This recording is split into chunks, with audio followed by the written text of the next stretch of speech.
Motorcycle county कस्बे की सूखी सड़कों पर गर्जना करती हुई दौड़ रही थी। मुख्य सड़क साफ सुथरी और चौड़ी थी। हवा सरसराती हुई गुजर रही थी। बहन झाओ, क्या हाल है हैंडसम? क्या नई नौकरी अच्छी चल रही है? जियांग नियान को याद आया कि सदस्यता कार्ड लेते समय वो थोड़ी असहज थी, शायद घबराहट के कारण। आपने काम शुरू कर दिया है ना? जी हाँ, मैंने किया है, और इसके लिए मैं आपका बहुत बहुत धन्यवाद करती हूँ, प्यारे। झाओ की युक्स्यू हंसते हुए बोली, अगर आपने सदस्यता और कक्षाओं का खर्च न उठाया होता तो मैं परिवीक्षा अवधि को पार नहीं कर पाती। ये कुछ भी नहीं था, सच में, जियांग नियान ने लापरवाही से जवाब दिया। अगर आप नहीं खरीद रहे होते तो कोई और खरीद रहा होता। आखिर क्यों फायदा दूसरों को उठाने दे? ये सच है, लेकिन मुझे बाद में पता चला कि आप यूनियन को जानते थे। झाओ कियुक्सी ने मीठी हंसी हंसते हुए कहा, उसने बताया कि आपने 573 अंक प्राप्त किए, जो वाकई प्रभावशाली हैं। जियांग नियान ने अपनी जीभ चटकाई, ये सोचते हुए कि बेटी, उसकी पीठ पीछे कितनी आज्ञाकारी थी। पैसा सही जगह खर्च हुआ। 15-16 मिनट बाद वे जिम पहुंचे। यह एक बड़े शॉपिंग मॉल की दूसरी मंजिल पर स्थित था, जो झाओ कियुक्सू द्वारा कुछ दिन पहले छोड़े गए जिम से थोड़ा बड़ा था। सड़क के पास वाले हिस्से को कांच की दीवार में बदल दिया गया था और ग्राहकों को आकर्षित करने के लिए ट्रेडमिलों की एक पंक्ति स्थापित की गई थी। डिंग, जियांग नियान ने जिम में प्रवेश करने के लिए अपना कार्ड स्वाइप किया। शाम के समय ज्यादा लोग व्यायाम नहीं कर रहे थे, पर्याप्त उपकरण उपलब्ध थे और अंदर तैराकी क्षेत्र की ओर संकेत करने वाले बोर्ड लगे थे। जियांग नियान ने पिछली बार ध्यान से नहीं देखा था और अब उसे एहसास हुआ कि यह जिम ठीक ठाक है। उसने सोचा कि जब वो खाली समय में यहाँ आ सकता है तो तैरने के लिए आकर वो अपने पैसे का पूरा फायदा उठा सकता है। झाओ कियुक्सू कपड़े बदलने चली गई, जबकि जियांग नियान बिना किसी उद्देश्य के इधर उधर भटकती रही। कुछ ही देर में झाओ कियुक्सू बाहर आए। उन्होंने एक टाइट काली पैंट, एक बनियान और एक हल्के भूरे रंग की छोटी जैकेट पहनी हुई थी और वह धीरे से मुस्कुरा रही थी। चलो, क्लास शुरू हो रही है। वैसे देखा जाए तो सोंग शियुन और झाओ कियुक्सू दिखने में काफी मिलती जुलती थी, हालांकि उनके व्यक्तित्व बिल्कुल अलग थे। अगर सोंग शियुन में अपनी माँ की आधी भी मासूमियत होती तो। ये क्लास काफी साधारण थी, मुख्य रूप से उपकरणों के सही उपयोग, प्रशिक्षण की अवधि और उचित प्रशिक्षण तकनीकों पर केंद्रित थी। झाओ कियुक्सू वास्तव में पेशेवर थी। लगभग 20 मिनट के प्रशिक्षण के बाद जियांग नियान को पसीना आने लगा था और उसने उत्सुकता से पूछा, बहन, क्या तुम पहले काउंटी में काम नहीं करती थी? अरे, आपको कैसे पता चला? झाओ कियुक्सू ने अपना चेहरा छूते हुए गर्मजोशी से मुस्कुराते हुए कहा, मैं पहले बड़े शहर में एक जिम में काम करती थी, लेकिन कुछ समस्याओं के कारण वापस आ गई। मैं समझ सकता हूँ, आपको शहरी जीवन की आदत है। छोटे शहरों में तालमेल बिठाना आसान नहीं होता, है ना? हाँ, बिल्कुल सही, छोटा सा कस्बा। झाओ कियुक्सू ने मुस्कुराते हुए धीरे से आह भरी, जब यूनियन कॉलेज चली जाएगी तो मैं शायद वापस आ जाऊंगी।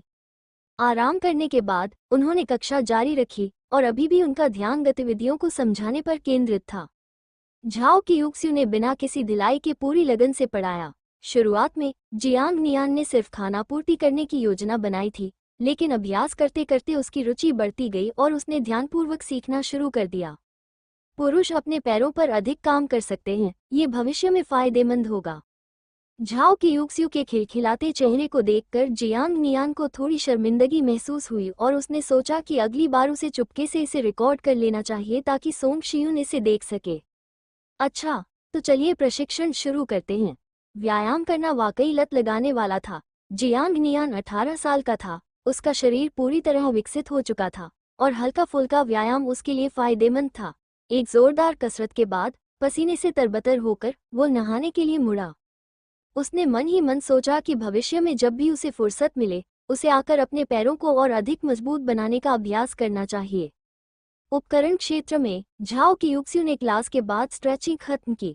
2 दिन पहले नौकरी बदलने के बाद से जियांग नियान ही उनकी एकमात्र ग्राहक थी और बिक्री हो जाने से उन्हें कुछ राहत मिली। जियांग नियान को उपकरण का उपयोग करते हुए सचमुच आनंद लेते देख उसे राहत मिली। अचानक एक महिला प्रशिक्षक पास आई। कियुक्सू, तुम्हारा वो छोटा सा प्यारा लड़का कहाँ है? हम शावर में। झाओ कियुक्सू ने पीछे मुड़कर देखा और कल ही मिली अपनी उस मिलनसार सहकर्मी को देखकर बोली, अरे लिंगली, तुम क्लास में क्यों नहीं हो? उफ, इसकी बात ही मत करो। मेई वानलंग ने झिझकते हुए कहा, एक ग्राहक जिसने 10 सेशन खरीदने थे, उसने आज अचानक अतिरिक्त सेवाओं की मांग कर दी। हाँ, सब कुछ बर्बाद हो गया। मेईवानलिंग ने कहा, तुम्हें लगता है कि हर कोई तुम्हारे उस छोटे से सुंदर लड़के की तरह प्रीमियम ग्राहक है, जो अपने पैसे के मामले में सीधा सादा और साफ सुथरा है। हे, अगर वो छोटा सा सुंदर लड़का होता तो अतिरिक्त सेवाएं देना कोई नुकसान नहीं लगता। छी, तुम क्या बकवास कर रही हो? झाओ की युक्सियों ने उसे थपथपाते हुए कहा, वो अभी बच्चा है, बकवास मत करो। हे कि युक्सियो, मुझे बेवकूफ़ बनाना बंद करो। 18 साल से कम उम्र का कोई भी व्यक्ति हमारा कार्ड नहीं ले सकता। ये सुनकर मेईवानलिंग और भी उत्साहित हो गई, तो क्या वो कानूनी तौर पर योग्य नहीं है? झाओ की युक्सु और सुन नहीं सकी और जाने लगी, लेकिन मेईवानलिंग ने उसका हाथ कसकर पकड़ लिया। कियुक्स्यू, मुझे सिखाओ कि मैं उच्च गुणवत्ता वाले ग्राहक कैसे ढूंढूं। मुझे कैसे पता चलेगा? वो मेरी बेटी का सहपाठी है। झाओ कियुक्सु थोड़ी असहाय महसूस कर रही थी, क्योंकि आसपास कोई नहीं था और उसने हल्की सी मुस्कान के साथ कहा, मुझे लगता है कि वे अभी अभी एक दूसरे को पसंद करने लगे हैं। सच में? मेईवानलिंग तुरंत उत्सुक हो गई और उसकी बांह पकड़ते हुए बोली, मुझे और बताओ, मुझे इस तरह की गपशप बहुत पसंद है। इससे पहले कि वो उससे और अधिक जानकारी मांग पाती, दूर से एक महिला की सख्त आवाज सुनाई दी। क्या तुम्हारा खाली समय आलस करने के लिए है? उस आवाज को सुनकर झाओ की युक्सियों का चेहरा बदल गया, जबकि मेईवानलिंग ने भौहें चढ़ाकर उस महिला की ओर देखा जिसने छोटी बनियान और योगा पैंट पहन रखी थी और जो उत्तेजक लग रही थी। इसमें तुम्हारा क्या लेना देना? रेन मेमे, क्या तुम बॉस हो? हाँ, मैं बॉस को रिपोर्ट कर दूंगी। वो महिला कमर मटकाते हुए पास आई, उसकी निगाहों में तिरस्कार झलक रहा था। मेईवानलिंग, अपने काम से मतलब रखो, हमेशा बुरे लोगों के साथ घूमती रहती हो। मेईवानलिंग ने मन ही मन उसे कोसते हुए कहा, तुम ही तो संदिग्ध लोगों के साथ घूमती हो। कियुक्सु ने तो 2 दिन पहले ही सौदा पक्का कर लिया। ईर्ष्या और जलन करना बंद करो। क्या तुम नियमित रूप से जिम में जाती भी हो? वैसे भी, कियुक्सु ने अभी अभी क्लास खत्म की है, तुम इस तरह क्यों भौंक रहे हो? एक छोटे शहर में जिम कोच की स्थिति सल्स्टीन के समान होती है। या तो उनके पास नियमित ग्राहक होते हैं जो अपने कार्ड रिचार्ज करते रहते हैं, या फिर उनके पास ऐसे संसाधन होते हैं जिन पर बॉस आंखें मूंद लेता है। यदि वे नए कोच हैं और उनके पास संसाधन नहीं है, तो उन्हें आमतौर पर जिम में घूमना पड़ता है और स्वतंत्र रूप से काम करना पड़ता है। सदस्यों को क्लास खरीदने के लिए आकर्षित करने के लिए उन्हें कुछ खास बातें बताना पड़ता है। कोई सौदा पक्का कर लिया? उसने शायद खुद ही खरीदा होगा। काम के लिए पैसे देना तो आम बात नहीं है। रेन मेईमेई ने बाहें मोड़कर तिरस्कार भरे लहजे में कहा, दोस्तों को तो बेवकूफ़ बना सकते हो, लेकिन खुद को बेवकूफ़ मत बनाओ। कोई हाई स्कूल का छात्र नियमित रूप से कक्षाओं में भाग ले रहा है, ये तो सरासर बकवास है। कम से कम किसी ऐसे व्यक्ति को ढूंढो जिसके पास नौकरी हो और जो साथ दे सके। कृपया थोड़ा पेशेवर बनो, ठीक है? हाई स्कूल के छात्र के पास फिटनेस के लिए समय कैसे होता है? क्या किसी के अच्छे नंबर नहीं आ सकते? तुम देहाती हो, तुमने दुनिया नहीं देखी, इसमें तुम्हारी कोई गलती नहीं है। मेईवानलिंग भी पीछे हटने को तैयार नहीं थी। उसकी रेन मेईमेई से कभी नहीं बनी। हाँ, कौन अच्छा छात्र जिम जाता है? रेन मेईमेई ने समझदारी भरी नज़र से कहा, तुम तो बस हर बात पर विश्वास कर लेते हो, कितने भोले हो। क्या मैं नहीं जानता कि 18 साल के लड़के के मन में क्या चल रहा है? बात बस इतनी सी है कि उसे खुलकर कहा नहीं जाता। ये सुनकर झाओ कियुक्सु ने भौहें चढ़ा ली। उसके बारे में कुछ बातें कहना तो ठीक था, लेकिन जियांग नियान को इसमें घसीटना ऐसी बात थी जिसे वह नज़रअंदाज नहीं कर सकती थी।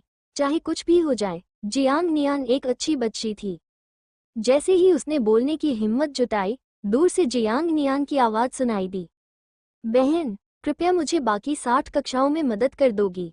जियांग नियान ने स्नान किया और तरोताजा महसूस किया। जैसे ही वो बाहर निकला और गलियारे में मुड़ा, उसने दूर से 3 महिलाओं को एक नाटकीय दृश्य प्रस्तुत करते हुए देखा।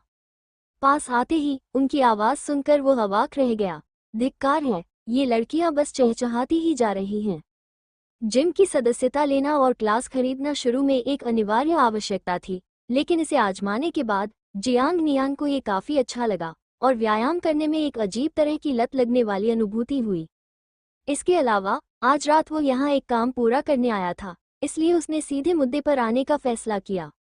आखिरकार, अगर पीछे मुड़कर भी देखे तो व्यायाम करना कोई नुकसान नहीं है।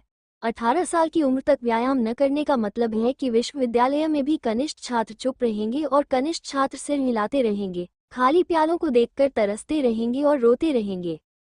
गलियारे के अंत में पहुंचते ही झाओ की युक्सु अचानक घबरा गई। 60 सेशन, क्या ये पैसों की बर्बादी नहीं है? छोटे शहरों में कक्षाओं की कीमत सस्ती होती है, प्रति $100 में एक कक्षा, मुख्यतः इसलिए क्योंकि यह पेशेवर स्तर का नहीं है और किराए की लागत कम है, लेकिन 60 कक्षाएं भी $6000 की ही पड़ती हैं। रेन मेई शांत नहीं रह सकी। क्या तुम मजाक कर रहे हो, नन्हे बच्चे? तभी जियांग नियान उनके सामने आ गई और उसने रेन मेई पर एक नजर डाली। अंडाकार चेहरा, गुलाबी रंग की छोटी सी बनियान और नीचे चुस्त दुरुस्त योग पैंट। जी हाँ चाची, तुम मुझे आंटी कहते हो? रेन मेई अचंभित रह गई। उसने अपनी ओर इशारा करते हुए कहा, तुम इतने असभ्य कैसे हो सकते हो? तुम इतनी कठोर भाषा में क्यों बोल रही हो? क्या तुम कल तक जीवित नहीं रहोगी? जियांग नियान ने हल्की सी मुस्कान के साथ कहा, ओह, वैसे मैं एक सदस्य हूँ और ग्राहक मेरे लिए भगवान है, तुम्हें पता ही है। तुम, रेन मेई ने दांत पीसते हुए कहा, आखिरकार मुड़कर गुस्से से चली गई। मेई वानलिंग उनके बगल में बैठी विस्मय से देख रही थी। उसका मुंह ओ के आकार का हो गया था। 3 दिनों तक चले छोटे बड़े झगड़ों में से हर 5 दिन में एक झगड़ा होता था और इस दौरान उसे रेन मेई के खिलाफ छोटी छोटी जीत मिलती रहती थी। नहीं, क्या ये हैंडसम लड़का इतना आक्रामक हो सकता है? झाओ की युक्सुए इस दृश्य को देखकर अपना माथा ढकने से खुद को रोक नहीं पाई, क्योंकि उन्होंने परसों ही जियांग नियान की सभ्य भाषा सुनी थी। उनकी बोली का एक शब्द सुनकर ही सब चकित रह गए। आज तो बस शुरुआत है, जियांग नियान ने अपना सिर घुमाते हुए कहा। बहन, फ्रंट डेस्क पर जाकर अपनी क्लासों में टॉप अप कर दो। ये सुनकर झाओ की युक्सु ने अपने विचारों को समेटा, जियांग नियान के पास गई और गंभीरता से कहा, मेरे लिए खड़े होने के लिए धन्यवाद। मैं आपकी दयालुता की सराहना करता हूँ, लेकिन अतिरिक्त कक्षाओं में दाखिला लेने की कोई आवश्यकता नहीं है। आप अभी भी एक छात्र हैं। आपका पैसा चाहे जहाँ से भी आए, उसे बर्बाद न करें। 3 सेशन काफ़ी होंगे। अगर आप ध्यान केंद्रित करें तो आप सब कुछ सीख सकते हैं। अगर बाद में कुछ समझ न आए तो सीधे मुझसे पूछ लें। अतिरिक्त पैसे खर्च करने की कोई ज़रूरत नहीं है। ओह, लेकिन मैं इस बारे में सोचना नहीं चाहता, जियांग नियान ने हाथ हिलाते हुए कहा। मैं पहले तो प्रशिक्षण कक्षाएं खरीदने वाला था। अगर मैं अभी प्रशिक्षण नहीं लेता तो मुझे विश्वविद्यालय में प्रशिक्षण लेना पड़ेगा, जहां यह और भी महंगा है। झाओ की युक्सु ने एक पल सोचा, आपको क्लास खरीदने की जरूरत नहीं है, मैं आपको मुफ्त में मार्गदर्शन दूंगी। ये ठीक नहीं है, व्यापार तो व्यापार है। जियांग नियान बाहरी लोगों को ज्यादा कुछ बताना नहीं चाहती थी और मजाक में बोली, बहन, अगर तुम यही करती रही तो मैं दोबारा आने की हिम्मत नहीं करूंगी।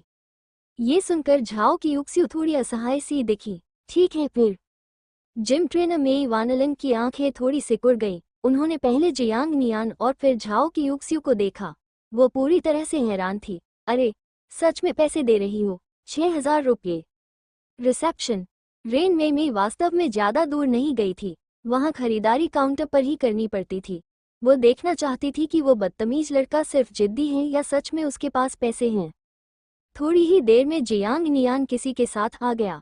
उसने मुस्कुराते हुए फ्रंट डेस्क पर बैठी प्यारी लड़की को अपना मकसद बताया, भुगतान करने के लिए कोड स्कैन किया और सब कुछ आसानी से हो गया। रेन मेई हैरान रह गई। क्या उसने सचमुच पैसे दिए थे? सिर्फ 10 सत्रों के लिए? जियांग नियान के जाते ही रेन मेई ने भौहें चढ़ाकर आगे कदम बढ़ाया। जिम की सेल्स क्वीन को आते देख फ्रंट डेस्क पर बैठी लड़की थोड़ी हैरान हुई और फिर मीठी आवाज में उसे पुकारा, मेई बहन, कुछ पीना चाहोगी? कोई बात नहीं, मुझे एक सवाल पूछना है। रेन मेई को अभी भी थोड़ी सी उम्मीद थी। उन्होंने, अभी उस ग्राहक ने कितने सेशन खरीदे? 60 सेशन, क्या बात है? उस प्यारी लड़की ने उत्सुकता से पूछा और मीठी मुस्कान के साथ फिर कहा, मेई सिस्टर तो और भी ज्यादा प्रभावशाली हैं, महीने में कुछ 100 सेशन बेचती हैं। ये सुनकर रेन मेई का चेहरा सिकुड़ गया। वो सोचने लगी कि यह कैसे एक जैसा हो सकता है। वे बूढ़े लंपट बड़े ही धूर्त और घिनौने हैं। अगर उन्हें फायदा उठाने का मौका न दिया जाए तो वे क्लास का खर्च बिल्कुल नहीं उठाएंगे। 30 सत्रों के साथ साथ 60 सत्रों ने 2 सप्ताहों में अर्जित उनके कठिन परिश्रम से अर्जित प्रदर्शन को तुरंत ही पीछे छोड़ दिया। लानत है। कार्य 60 सत्रों की पुनः खरीद करें। पुरस्कार 30,000 RMB पूर्ण। जेब में रखे फोन में कंपन हुई, जिससे 30,000 रुपये जमा होने का पता चला। जियांग नियान जिम से बाहर निकला।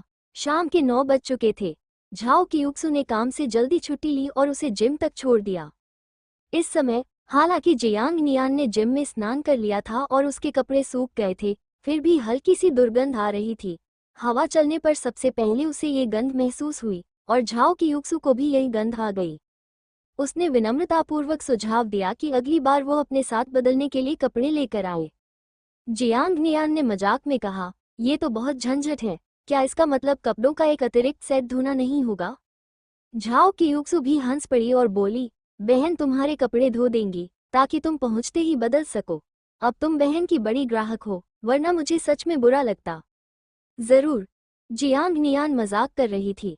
अगर उसे चुनना ही पड़े तो वो सोंग शियुन को रोते और हाथ धोते देखना पसंद करेगा। हाँ हाँ, प्यारी बच्ची, तुम नहीं चाहोगी कि तुम्हारी माँ की नौकरी चली जाए, है ना? काउंटी मिडिल स्कूल के गेट पर वापस आने पर शाम की कक्षाएं समाप्त होने में 20 मिनट शेष थे। झाओ की युक्सु को विदाई देते हुए जियांग नियान ने एक पल सोचा और स्कूल के गेट पर स्थित स्टेशनरी की दुकान से एक टोट बैग और छोटी टाई खरीदी। फिर सड़क के उस पार स्थित ग्रामीण ऋण सहकारी समिति के एटीएम की ओर चल पड़ी। उसने एक ही बार में 20,000 रुपये निकाल लिए, जो एक छोटी सी टाई से बंधी हुई मोटी रकम थी। जियांग नियान ने शांति से पैसे बैग में रखे और बेफिक्री से स्कूल में प्रवेश किया। वो खेल के मैदान में ठीक उसी समय पहुंचा जब शाम की कक्षाओं की घंटी बजी, जिससे परिसर में चहल पहल बढ़ गई। वो बैग लिए हुए भीड़ के विपरीत दिशा में चलता हुआ कुछ लोगों के पीछे पीछे सीढ़ियों से ऊपर चढ़ गया। गलियारे में इतनी सुस्ती क्यों? भारी भरकम बैग को कसकर बांधे हुए जू कियांग ने पूछा, क्या तुम कैंपस के बाहर से लौटी हो? फिर से क्लास बंक की? हाँ, मैं बीमार था, उन्होंने कहा। शिक्षण भवन जगमगा रहा था। गलियारे में लोगों की भीड़ उमड़ रही थी। शोरगुल भरी आवाजें आ जा रही थी। गर्म हवा का झोंका बह रहा था और रोशनी दूर दूर तक फैली हुई थी। जू कियांग ने अपना शरीर थोड़ा सा घुमाया और जियांग नियान को घूरते हुए भौहें चढ़ाईं। क्या आप इसे थोड़ा और विश्वसनीय बना सकते हैं? आपकी दौड़ एथलीटों से भी तेज है। दुनिया में कोई भी बीमार पड़ सकता है, लेकिन आप तो जरूर मौज मस्ती करने निकले थे। मैं आंटी ली को बता दूंगी, उन्हें तुम्हें सबक सिखाने दो। छी, जियांग नियान ने सीना फुलाते हुए व्यंग्य से कहा, क्या तुम्हें पता है मैंने कितना पैसा कमाया है? जू कियांग, मैं एक जाली नोट लेकर चली गई, फिर भी तुम मुझे नियंत्रित करना चाहती हो? ये कहते हुए अच्छे मूड में उसने हाथ बढ़ाया और जू कियांग के मुलायम सिर पर थपथपाया। मेरा इंतजार करो, मुझे अपना बैग लेना है, मैं तुम्हें कल बबल टी पिलाऊंगी। मैं तुम्हारा इंतजार नहीं करूंगी। जू कियांग ने अपना सिर झटक दिया। उसके सिर के उस हिस्से में जहां उसने छुआ था, जैसे बिजली सी दौड़ गई हो। गर्माहट उसके कानों और गालों तक फैल गई। तुम्हारी बबल टी कौन पीना चाहता है? कुछ ही देर बाद जियांग नियान एक बैग लेकर बाहर आए और बैग का कहीं कोई निशान नहीं था। जू कियांग जाने ही वाली थी कि उसने उसे पकड़ लिया। आप क्या कर रहे हो? तुम्हारे कान लाल क्यों हैं? अपने काम से मतलब रखो। जू कियांग ने अपना सिर घुमाया। उसकी आवाज तेज और कुछ हद तक भागने वाली थी। तुम बहुत ज्यादा बोलते हो। वैसे भी अब तुम मुझे 2 कप बबल टी पिलाओगे? जियांग नियान जोर से हंस पड़ी और उसने एक बैग अपने हाथों में ठूंस लिया। ठीक है, बैग उठाने में मेरी मदद करो। ये कहते हुए उसने 20,000 युआन से भरा एक खाली थैला उसके हाथों में थमा दिया। फिर उसने उसका थैला उतारकर उसे अपने हाथ में तौला और जीभ से आवाज निकाली। क्या तुमने घर ले जाने के लिए इसमें ईंटें भरी हैं? क्या आज रात सोने का इरादा नहीं है? जू कियांग अवाक रह गई, लेकिन उसने खंडन नहीं किया। उसने बस जियांग नियान का बैग अपने सीने के सामने पकड़ा और नीचे चली गई। हालांकि चलते चलते उसे कुछ अजीब सा महसूस हुआ और वह उत्सुकता से पूछे बिना नहीं रह सकी। तुमने अपने बैग में क्या रखा था? सिर्फ एक शब्दावली की किताब? धन, क्या तुम बीमार हो? जू कियांग ने बैग आगे बढ़ाते हुए कहा। बैग से आ रही पसीने की बदबू से उसका चेहरा पीला पड़ गया। जियांग नियान, तुमने अपना बैग कितने समय से नहीं धोया है? मैंने इसे कल ही धोया था, बस थोड़ी सी पसीने की गंध आ गई है। वो झुककर अपनी सफेद टी शर्ट खींचते हुए बोला, अरे, अगर तुम्हें यकीन नहीं है तो सूंघ कर देखो। घिनौना, लड़की ने अपना सिर झटक दिया, जिससे उनके बीच कुछ दूरी बन गई। घर लौटते समय जिन जगहों पर कोई लोग नहीं थे, वहां जू कियांग ने अनजाने में बातचीत शुरू कर दी। अरे, मैंने सुना है कि क्लास प्लेसमेंट लिस्ट जारी हो गई है। आपने किस कक्षा में प्रवेश किया? अरे, इसकी बात ही मत करो। मुझे ओलंपिक प्रतियोगिता के तीसरे वर्ग 403 में स्थान मिला है। उसकी खेद भरी आवाज सुनकर लड़की के होंठ अपने आप ही सिकुड़ गए। मानो वो कह रही हो, क्या तुम सच में मेरे साथ एक ही कक्षा में पढ़ना चाहते हो? लेकिन जब उसने इस बारे में गहराई से सोचा तो उसे इस बात की खुशी नहीं हुई। एक ही कक्षा में न होना थोड़ा निराशाजनक लगा। अच्छा हुआ कि तुम यहाँ नहीं आए, मैं तो सच में काफी खुश हूँ। घर वापस आकर ऊपर जाते समय उन्होंने अपने बैग वापस बदल लिए थे। जियांग नियान ने अंदर प्रवेश किया और संयोग से देखा कि उसके माता पिता अभी तक सोए नहीं थे। वे बैठक कक्ष में कुछ हिसाब किताब कर रहे थे और बूढ़े जियांग ने चश्मा पहन रखा था और धीरे धीरे कुछ बुदबुदा रहे थे। ली होंगमेई ने जियांग नियान की तरफ देखे बिना सीधे कहा, नहाओ और जल्दी सो जाओ। जियांग नियान ने कोई जवाब नहीं दिया, बल्कि वो बैठक के बीचों बीच जाकर अपने माता पिता के सामने खड़ा हो गया। दंपति ने अपना सिर घुमाकर अपने बेटे को हैरानी से देखा। ली होंगमेई ने तुरंत भौहें चढ़ाते हुए कहा, जाओ नहा लो, तुमसे पहले से ही बदबू आ रही है। ऐसा नहीं है कि मैं नहाना नहीं चाहता, बस अभी सही समय नहीं आया है। जियांग नियान ने बिना किसी कठोर फटकार के डर के अपने सबसे साहसी शब्द कहे, एहम, कॉमरेड ली होंगमेई, कॉमरेड ओल्ड जियांग, मुझे एक सूचना देनी है। बूढ़े जियांग असमंजस में दिखे। ली होंगमेई ने नाक सिकोड़ी और पंख वाले डस्टर को लेने के लिए उठने के बारे में सोचने लगी। अचानक उसने देखा कि उसका बेटा बैग से एक छोटी पुस्तिका निकाल रहा है। पुस्तिका नहीं, बल्कि मानो पैसे थे, करीने से एक के ऊपर एक रखे हुए, 2 उंगल जितने मोटे। ली होंगमेई का चेहरा तुरंत सफेद पड़ गया और वो पलक झपकते ही उठ खड़ी हुई। क्या तुमने बैंक लूटा है? इसे जल्दी लौटा दो। बूढ़े जियांग शांत थे। उन्हें उस सुबह जियांग नियान की प्रतिक्रिया याद आ रही थी, मानो वे कुछ सोच रहे हों। उन्होंने मेज पर रखे पैसों को देखा, फिर अपने बेटे की ओर। क्या तुमने इसे कमाया है? हाँ, अभी तक मैंने बस इतना ही कमाया है। जियांग नियान ने हाथ फैलाते हुए कहा, भविष्य के बारे में तो कोई नहीं जानता, लेकिन आप लोग खुलकर खर्च कर सकते हैं। बचत करने की कोई जरूरत नहीं है।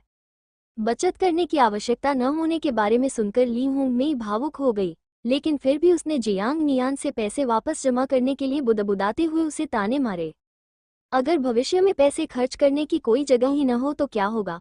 क्या तुम्हें लगता है कि आज पेट भरा है तो कल भूख नहीं लगेगी? घर के कामों के लिए तुम्हारे पापा और मैं हैं, तुम्हें चिंता करने की कोई जरूरत नहीं है। जियांग नियान हल्के से हंसते हुए बोला कि बैंक आज जमा स्वीकार नहीं कर रहा है, सीमा पूरी हो चुकी है। ली होंगमेई की प्रतिक्रिया का इंतजार किए बिना उसने पैसों का ढेर मेज पर रखा और दौड़कर अपने कमरे में चला गया। क्लिक, दरवाजा बंद हो गया। मम्मी पापा को लिविंग रूम में छोड़कर वे ये तय नहीं कर पा रहे थे कि हंसे या रोए, और सोच रहे थे कि यह बच्चा अपनी जिद्दीपन में किसके जैसा है। अगले दिन गुरुवार, राष्ट्रीय दिवस जल्द ही आ रहा है। आपको क्या लगता है स्कूल कितने दिन की छुट्टी देगा? जियांग नियान नाश्ता करते हुए सड़क पर चलते हुए बोला, अगर वे सिर्फ 3 दिन की छुट्टी भी दे दे तो मैं संतुष्ट हो जाऊंगा। मुझे नहीं पता, राष्ट्रीय दिवस परसों है ना? जो कियांग के हल्के गुलाबी होंठ कसकर बंद थे। वो सोया दूध के स्ट्रॉ को चबा रही थी। उसकी आंखें आधी झुकी हुई थी, जिससे उसे चूमने का मन कर रहा था। जियांग नियान का गला सूख गया। उसने मन ही मन ऐसे घृणित विचार के लिए खुद को कड़ी फटकार लगाई। धिक्कार है, खरगोश भी अपने बिल के किनारे की घास नहीं खाते। पता नहीं आजकल क्या चल रहा है, शायद इतने लंबे समय तक अकेले रहने से जू कियान भी खूबसूरत और दमकने लगी हैं। कभी कभी सपने में जब मैं उसके बारे में सोचता हूँ तो गलती से उसे मुक्का मारकर क्रीम पफ बना देता हूँ।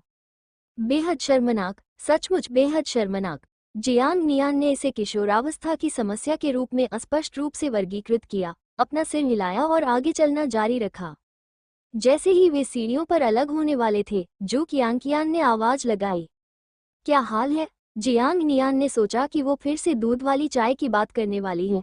मैं तुम्हें दोपहर के खाने पर चाय पिलाऊंगी। सुबह सुबह दूध वाली चाय कौन पीता है? क्या तुम तो पानी की बाल्टी हो? किसे परवाह है? जू कियान ने थूकते हुए उसे एक वस्तु थमा दी। जियांग नियान ने नीचे देखा तो उसे राइजिंग सक्सेस पेन रिफिल का एक पैकेट दिखाई दिया। लाल रंग की पैकेजिंग देखने में आकर्षक लग रही थी। ऊपर देखते ही देखा कि लड़की पहले ही चली गई थी और कक्षा के दरवाजे की ओर मुड़कर देखा। उनकी निगाहें मिली। जियांग नियान ने अपनी उलझन व्यक्त करने के लिए अपना सिर झुकाया। जू कियान ने उसे बीच वाली उंगली दिखाई, गुस्से में। सुबह के अवकाश के दौरान कक्षा शिक्षिका अचानक कमरे में घुस आई। जियांग नियान, डेस्क हटाने का समय आ गया है। ये सुनकर जियांग नियान ने थोड़ा शर्माते हुए कहा, शिक्षक जी, मुझे कहना पड़ेगा कि मुझे इस जगह की बहुत याद आएगी। शिक्षक ने उसके शरारती चेहरे को देखकर थोड़ा अवाक होकर कहा, क्या तुम रुकना चाहते हो? मैं एक विशेष मामले की रिपोर्ट दर्ज करा दूंगा। हाँ, बस मजाक कर रही थी, जियांग नियान ने अजीब तरह से हंसते हुए कहा। कक्षा में हंसी की एक जोरदार आवाज गूंज उठी और अवकाश के दौरान खुशनुमा माहौल छा गया। जाओ, खूब मन लगाकर पढ़ाई करो, हमारी कक्षा को शर्मिंदा मत करो, शिक्षक ने हाथ हिलाते हुए कहा। ऊपर कमरा नंबर 403 में जाओ, अपनी डेस्क, कुर्सियां और किताबें अभी ले आओ। जियांग नियान को मदद के लिए दो दोस्त मिल गए और अप्रत्याशित रूप से लेजी भी वहां आ गया। धन्यवाद, कोई बात नहीं, मैं बस मदद कर रहा हूँ। लेजी इन दिनों कुछ चुप ही रहता था। परीक्षा के बाद से वह अपने आप में सिमट गया था और हैरानी की बात यह है कि उसने किताबें पढ़ना भी शुरू कर दिया था। वे समय से पहले आ गए थे, बाकी लोग अभ्यास के लिए चले गए थे, लेकिन लेजी ने अभ्यास छोड़ दिया। ऐसा लग रहा था कि उसका जाने का कोई इरादा नहीं है। वो कक्षा 403 के दरवाजे पर खड़ा जियांग नियान से बातें कर रहा था। कुछ दिन पहले मेरा उनसे झगड़ा हो गया था। अरे क्यों? जियांग नियान को भी थोड़ी असहजता महसूस हुई। लेजी गलियारे की दीवार पर झुक गया। सूरज की रोशनी चारों ओर बिखर रही थी और वो परीक्षा वाले दिन की घटना का वर्णन कर रहा था। मुझे लगता था कि उस समूह के साथ रहने से अंततः कोई मूर्ख बन जाएगा। मुझे लगता है कि शिक्षक सही थे। हाई स्कूल में इतनी मेहनत करने के बाद आपको कम से कम एक अच्छे विश्वविद्यालय में दाखिला तो मिल ही जाना चाहिए। थोड़ी देर बातचीत करने के बाद लेजी चली गई। जियांग नियान के मन में कोई हलचल नहीं हुई। आखिरकार कक्षा बदलने का उसका मकसद झो यूटी के समूह से उलझने से बचना ही था। चाहे उनके बीच सच में कोई अनबन हुई हो या नहीं, इससे उसका कोई लेना देना नहीं था। अभ्यास सत्रों के कारण स्कूल की इमारत लगभग खाली थी। तभी अचानक उसे सीढ़ियों पर डेस्क और कुर्सियों के खिसकने की आवाज सुनाई दी। जियांग नियान ने मुड़कर देखा तो उसे एक जाना पहचाना चेहरा दिखाई दिया। झांग निंगजी। ऐसा लग रहा था कि वो उसी दिशा में जा रही है।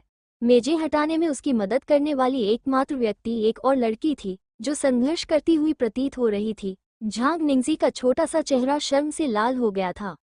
कुछ सेकंड की झिझक के बाद जियांग नियान मदद करने के लिए आगे बढ़ी। हम फिर मिलेंगे, तुम। ओह, आप हैं।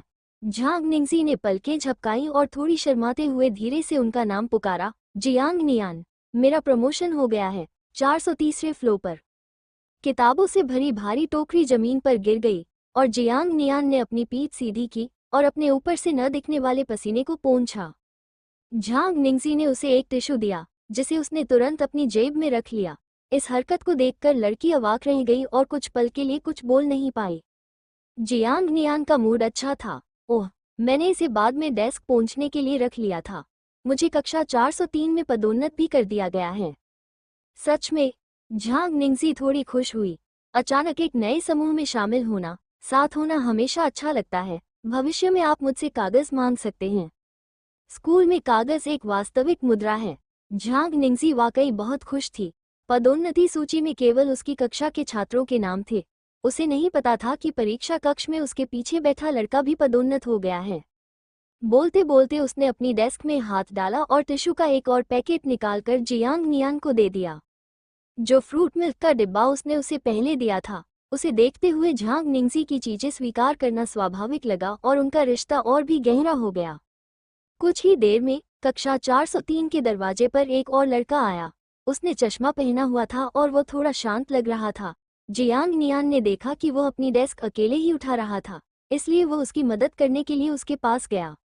अरे यार, तुम्हारा भी प्रमोशन हो गया। हाँ, मेरा नाम यूटोंगजी है। मैं जियांग नियान हूँ। ये है प्यारी झांग निंगजी। उन्होंने अभिवादन करते हुए झांग निंगजी का भी परिचय कराया। कक्षा 403 में पदोन्नत होने वाले बहुत कम लोग होते हैं, शायद हम तीनों ही हैं। झांग निंगजी धीमी आवाज में बोल रही थी और यूटोंगजी शांत स्वभाव की थी। थोड़ी देर की बातचीत के बाद गलियारे में सन्नाटा छा गया। जियांग नियान ने भी हार मान ली और गलियारे की रेलिंग पर झुककर दूर तक देखने लगी। जेननान काउंटी मिडिल स्कूल काउंटी कस्बे की पुरानी सड़क के ठीक बीच में स्थित है। पुराना परिसर सबसे व्यस्त इलाके में है। बाहर एक मुख्य सड़क है, जिसके किनारे दैनिक आवश्यकताओं की सभी प्रकार की दुकानें हैं। यहाँ दो बड़े सुपरमार्केट हैं, जिनके दोनों ओर पीपुल्स हॉस्पिटल के पहले और दूसरे अस्पताल स्थित हैं। मोड़ के अंत में जेनान काउंटी सरकार का कार्यालय है। शिक्षा ब्यूरो स्कूल के ठीक सामने तिरछे में स्थित है। जहां से कई सड़कें निकलती हैं, जिन पर विभिन्न इकाइयां स्थित हैं। कृषि ब्यूरो, मातृ एवं शिशु स्वास्थ्य देखभाल, महामारी निवारण केंद्र और कर ब्यूरो। झेन्नान काउंटी मिडिल स्कूल के चारों ओर असंख्य एजेंसियां चंद्रमा के चारों ओर तारों की तरह फैली हुई हैं और आसपास कोई ऊंची इमारत नहीं है। 1 किलोमीटर दूर आपको पुराने, कम ऊंचाई वाले आवासीय क्षेत्र दिखाई देंगे। उससे आगे नानजियांग खाड़ी नामक एक उच्च स्तरीय आवासीय क्षेत्र है, जहां खाली मकानों की कीमत 800,000 से अधिक है। आगे बढ़ने पर नदी का किनारा दिखाई देता है। नानजियांग नदी की एक शाखा झेन्नान काउंटी में बहती है, जिससे एक जलोढ़ मैदान बनता है। काउंटी सरकार ने तट के किनारे नानजियांग पार्क का निर्माण किया। झेन्नान पुल दूर के पहाड़ों से जुड़ता है, जो काउंटी में सबसे प्रसिद्ध हाइकिंग और सूर्योदय देखने के स्थानों में से एक है, जिसे केगमू रिज कहा जाता है। भनभनाहट के साथ दौड़ने का अभ्यास समाप्त हुआ और सीढ़ियों से हलचल भरी आवाजें आने लगीं। ओलंपिक बैच के छात्र वापस आ गए। सामान्य कक्षाओं की तुलना में ओलंपिक कक्षा बाहरी शिष्यों के समान है। शून्य कक्षा आंतरिक संप्रदाय के शिष्य हैं, जो इस श्रेणी के केंद्र बिंदु हैं और किंगबेई जैसे शीर्ष विश्वविद्यालयों के लिए भविष्य की आशा हैं। ओलंपिक कक्षा का माहौल अपेक्षाकृत शांत था, जो नियमित कक्षाओं जैसा ही था। लड़कों का एक समूह हंसते हंसते और मजाक करते हुए ऊपर की ओर भागा, जबकि लड़कियां 2-3 के समूह में इकट्ठा हो गईं, मानो चहल पहल से भरे सफेद समुद्री पक्षियों का झुंड हो।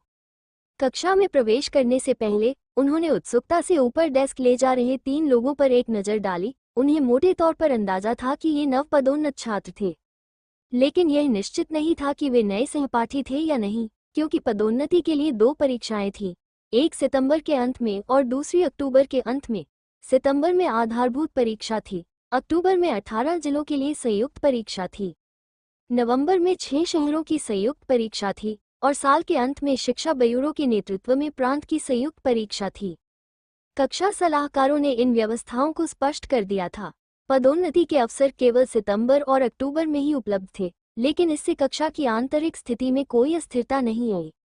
निचले पायदान पर रहने वालों के लिए ऊपर उठना मुश्किल होता है और ओलंपिक स्तर के खिलाड़ियों के लिए नीचे गिरना। मुख्यतः पदोन्नत होने वाले ही अस्थिर होते हैं, क्योंकि वे अनुकूलन करने में असमर्थ होते हैं या उनमें गुणवत्ता की कमी होती है और फिर वे नीचे गिर जाते हैं। कुल मिलाकर अक्टूबर में होने वाली संयुक्त परीक्षाएं ओलंपिक वर्ग के लोगों को प्रभावित नहीं करती।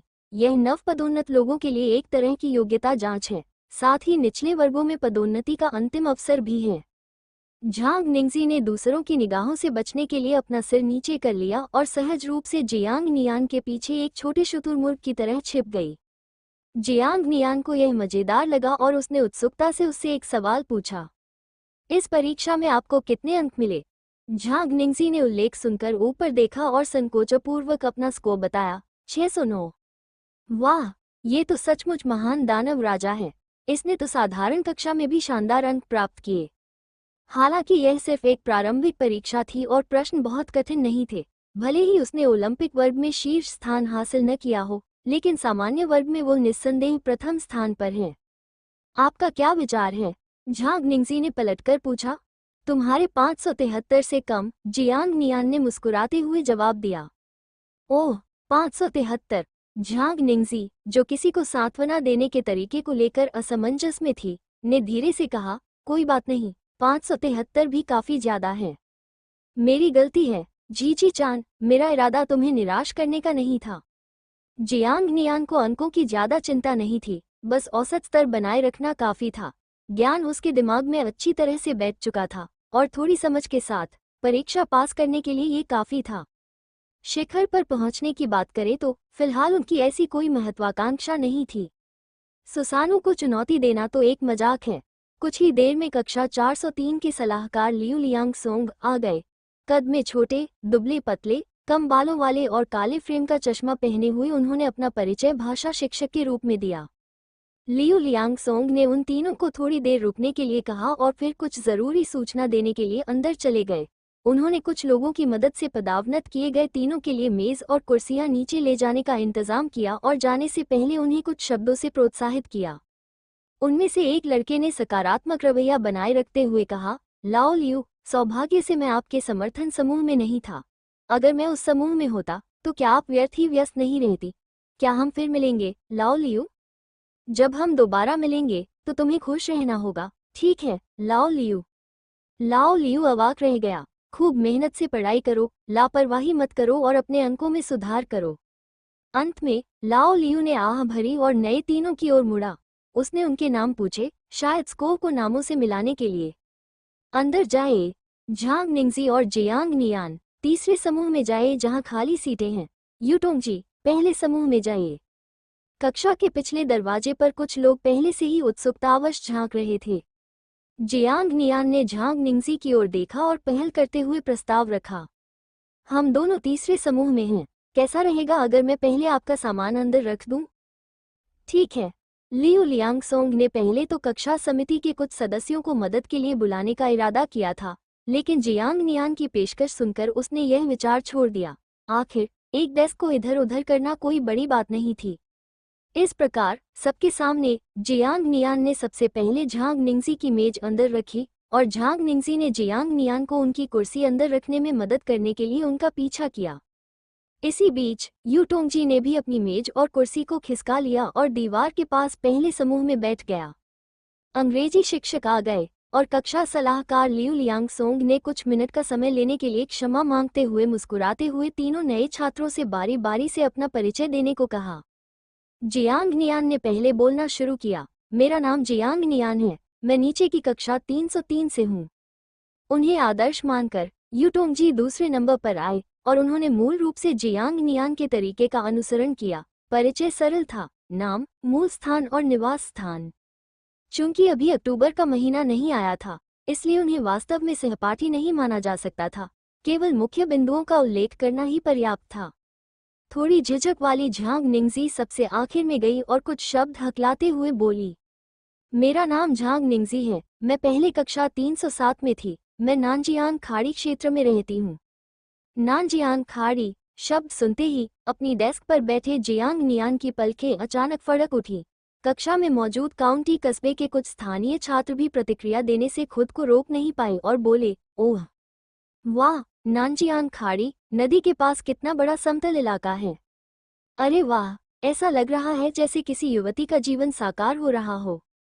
नानजियांग खाड़ी काउंटी शहर की सबसे महंगी संपत्ति है, जो नदी के किनारे तो नहीं है, लेकिन वहां से नानजियांग नदी का नजारा दिखता है। अपने चरम पर एक खाली अपार्टमेंट की कीमत 800,000 है, जबकि साज सज्जा के लिए कम से कम 200,000 की आवश्यकता होती है। हालांकि इस कीमत पर शंघाई में एक शौचालय भी नहीं खरीदा जा सकता, लेकिन झेन्नान काउंटी में ये पहले से ही उच्चतम स्तर की कीमत है। यहाँ तक कि कंट्री गार्डन में भी यह कीमत 5,000 प्रति वर्ग मीटर से थोड़ी अधिक है, जबकि नानजियांग खाड़ी में ये लगभग 8,000 के करीब है। नानजियांग खाड़ी में घर खरीदने का सामर्थ्य रखने वाले लोग कम नहीं हैं, लेकिन एक ही वर्ग में वे निश्चित रूप से दुर्लभ हैं। झांग निंगजी शर्म से लाल हो गई और अपने सहपाठियों के मजाक का सामना करने लगी। उसने जल्दी से अपना सिर नीचे कर लिया, अपनी अंग्रेजी की पाठ्यपुस्तक निकाली और कलम को कसकर पकड़ लिया। सिर उठाने की हिम्मत नहीं कर पा रही थी। दोनों को तीसरे समूह के बीच में बैठाया गया था, जो दो अलग अलग छोटे समूहों की जगह ले रहा था। संयोगवश जियांग नियान झांग निंगजी के पीछे गलियारे के पास दाईं ओर तिरछे में बैठी थी। क्षमा करें, खिड़की के पास वाली पिछली पंक्ति में कोई गांव नहीं है। पदोन्नति मिलना तो अपने आप में अच्छी बात है, ये विकल्प कहाँ से आते हैं? जियांग नियान ने हाथ बढ़ाकर झांग निंगजी की पीठ को गुदगुदाया, जो उसके ठीक बाईं ओर तिरछी होकर सामने खड़ी थी। वो पहले तो स्तब्ध रह गई, फिर उसने थोड़ा सा सिर उठाया। उसके कोन से उसके लाल कान के लोब दिखाई दे रहे थे। लड़की ने जैसे ही हिम्मत जुटाई, उसने धीरे से अपना सिर घुमाया और पीछे हट गई। जियांग नियान ने आराम से अपना हाथ मेज पर रख दिया। अपनी अनामिका और छोटी उंगली के बीच कलम पकड़े हुए उसने मुस्कुराते हुए उसकी ओर देखा और होठों से कलम कहा। झांग निंगजी का चेहरा लाल हो गया और उसने झट से अपना सिर दूसरी तरफ घुमा लिया। वो डेस्क की दराज में कुछ ढूंढने लगी, एक पेंसिल बॉक्स निकाला, थोड़ी देर रुकी और अंत में उसे 2 पेन रिफिल दे दिए। उनके बगल में बैठे सहकर्मी ने जियांग नियान को देखा और फिर आगे वाली सीट पर बैठी युवती को। उसका मुंह ओ के आकार में खुला रह गया। उसने अपनी आवाज धीमी की, जियांग नियान की ओर देखा और उत्सुकता से पूछा, क्या आप लोग एक दूसरे को जानते हैं? की तरह दोपहर में क्लास खत्म होने के बाद झांग निंगजी ने सहज रूप से जियांग नियान को ढूंढने के लिए मुड़ा, लेकिन वो वहां नहीं था। उसकी सीट खाली थी और दरवाजे की तरफ देखने पर पता चला कि वो पहले ही जा चुका था। उफ, वो गुस्से से फूल गई। जियांग नियान को पता नहीं था कि कोई उसे ढूंढ रहा है। जैसे ही शिक्षक ने कक्षा समाप्त होने की घोषणा की, वो खड़ा हो गया। अगर कैंटीन में देर की तो खाना नहीं बचेगा। वो और जो कियांग हमेशा कैंटीन में ही दोपहर का खाना खाते थे। दोनों ने साथ में दोपहर का भोजन करने की योजना नहीं बनाई थी। योजना बनाने का कोई मतलब ही नहीं था जब तय समय तक तो खाने के बर्तन ही नहीं बचेंगे। एक ही घोंसले के बचपन के दोस्त भोजन के समय उड़ जाते हैं। कैंटीन लोगों से खचाखच भरी हुई थी। निचली कक्षाओं के छात्र पढ़ाई में सुस्त थे, लेकिन खाने के लिए बेहद उत्साहित थे। उफ, ये मौज मस्ती करने वाले बच्चे पढ़ाई में बिल्कुल दिलचस्पी नहीं रखते। वो झटपट आगे बढ़ा और कतार में लगने के लिए छोटी लाइन चुन ली। एक नज़र में ही उसे कोई जानी पहचानी आकृति, या यूं कहे कि कोई जाना पहचाना चश्मा नजर आया। जो हाइफेई, जो हाइफेई, क्या यह मेरी बहन फैफेई नहीं है? बहादुर टीजी, अंतर्मुखी, लंबे बालों वाली, चश्मा पहनने वाली लड़की। उसने देखा कि जो हाइफेई बंस और तले हुए केक के स्टॉल की ओर जा रही थी, और चूंकि दोपहर के समय उस तरफ ज्यादा लोग नहीं जा रहे थे, इसलिए उसकी आकृति जल्दी ही भीड़ में गायब हो गई। जियांग नियान ने अपनी निगाहें हटा ली, अपना सिर घुमाया और अचानक उसकी पुतलियां सिकुड़ गईं। धिक्कार है, बी यांग की चीजें, कोई लाइन में घुस गया। आप माँ। वो इतना गुस्से में था कि मानो उसका सिर फट जाएगा, लेकिन वो उनसे इतनी दूर था कि सीधे उनका सामना नहीं कर सकता था। उसके आगे लाइन टूट गई थी। वह भी शांत था और ऐसा दिखावा कर रहा था जैसे उसने कुछ देखा ही न हो। इसे भूल जाओ। जियांग नियांग खाने से पहले किसी मूर्ख से बहस नहीं करना चाहती थी। कोई उम्मीद नहीं। लिटिल बी की कोहनी की चोट भी इस समस्या का समाधान नहीं कर पाएगी। लाइन में इंतजार करते हुए उसने अपना फोन निकाला और अपने बैंक खाते में जमा राशि का अंदाजा लगाया। उसने 30,000 कमाए थे, 20,000 अपने माता पिता को दिए, 6,000 कक्षाओं पर खर्च किए, और अब उसके पास 27,000 लोग चले गए। ये बहुत बड़ी रकम है। हाई स्कूल के तीसरे वर्ष के छात्र के लिए तो ये पहले से ही बहुत बड़ी रकम है। लाइन धीरे धीरे आगे बढ़ी और जियांग नियान ने आदत के अनुसार कैंटीन में मिलने वाले व्यंजनों की जांच की। सरसरी नजर डालने पर पता चला कि कैंटीन में 6 युआन में 2 मांसाहारी व्यंजन और 2 सब्जियां मिलती हैं। सस्ते भोजन को छोड़कर स्कूल में बाकी सब कुछ महंगा है। उसने 6 युआन का खाना मंगवाया और अपने फोन में कुछ देखते हुए चिकन लेग राइस खाने के लिए एक खाली जगह ढूंढ ली। खाना खाने के बाद वो कैंपस के बाहर जाकर जू कियांग के लिए कमरे के तापमान वाली फ्रूट टी खरीदने गया और सोंग जियुन के लिए एक अतिरिक्त कप ले आया। बेशक, जू कियांग के नाम पर इस तरह की चीजें अगर ठीक से संभाली न जाएं, तो सबसे अच्छे दोस्तों के बीच आसानी से दोस्ती खत्म हो जाती है। हालांकि सोंग जियुन को कुछ खास अच्छा नहीं लगा। जब आसपास कोई नहीं था, तो उसने जियांग नियांग को एक सुनसान सीढ़ी वाले रास्ते पर घसीट कर ले गई। उसने चारों ओर देखकर सुनिश्चित किया कि वहां कोई नहीं है और लाल आंखों से धीमी आवाज में सवाल किया, तुमने मेरी माँ से दोबारा क्लास क्यों खरीदी? क्या तुम? रुको। जियांग नियान ने उसकी बात पूरी होने से पहले ही उसे टोकते हुए कहा, तुम खाने के बारे में बकवास कर सकती हो, लेकिन लापरवाही से नहीं बोलो। क्या तुम्हारी माँ को पता है कि तुम उसके वीआईपी ग्राहक पर सवाल उठा रही हो? नहीं भाई, मैं तो बस मजाक कर रही थी, सोंग जियुन ने दर्द भरे चेहरे से कहा और अपना सिर खुजलाया। क्या तुम सच में मेरे पिता बनना चाहते हो? तुम तो पहले से ही मेरी माँ के सबसे बड़े समर्थक हो। आपने गलत समझा। मैं बस व्यायाम करना चाहती हूँ, जियांग नियान ने एक दृढ़ भाव से जवाब दिया। सोंग शियुन तुरंत घबरा गई और संदेह भरी नजरों से देखने लगी। तो फिर तुमने मेरी माँ की क्लासें एक बार में 90 सेशन के हिसाब से क्यों खरीदी? क्योंकि मैं दयालु हूँ। भाड़ में जाओ। सचमुच। सोंग जियुन तुरंत बौखला गई। उसका मन कर रहा था कि वो दौड़कर उसे काट खाए। जियांग नियान, तुम्हें क्या चाहिए? खैर, यह आपके प्रदर्शन पर निर्भर करता है। आपका क्या मतलब है? मेरा कंधा थोड़ा दुख रहा है। पढ़ाई का सारा दर्द मुझ पर है। जियांग नियान ने सीढ़ियों पर खड़े होकर अपने कंधे सीधे किए और सोंग शियुन की प्रतिक्रिया देखी। दांत पीसते हुए उसने कहा, वो कैसे नहीं समझ सकती। ठीक है, मैं आपके लिए इसकी मालिश कर दूंगा। ये कहते हुए सोंग जियुन अनिच्छा से उसके पीछे चली, पंजों के बल खड़ी हुई और उसके कंधों की मालिश करने लगी। अपनी ताकत कम पाकर उसने कंधे थपथपाने का तरीका अपनाया। अरे, तुम मुस्कुरा क्यों नहीं रहे हो? सोंग जियुन ने व्यंग्य किया। बिल्कुल भी प्यारी नहीं, तुम्हारी जितनी भी नहीं। सोंग शियुन ने एक खूबसूरत लड़की की तरह जबरदस्ती मुस्कुराने की कोशिश की। जियांग नियान चली गई, लेकिन जाने से पहले उसने एक टिप्पणी छोड़ दी।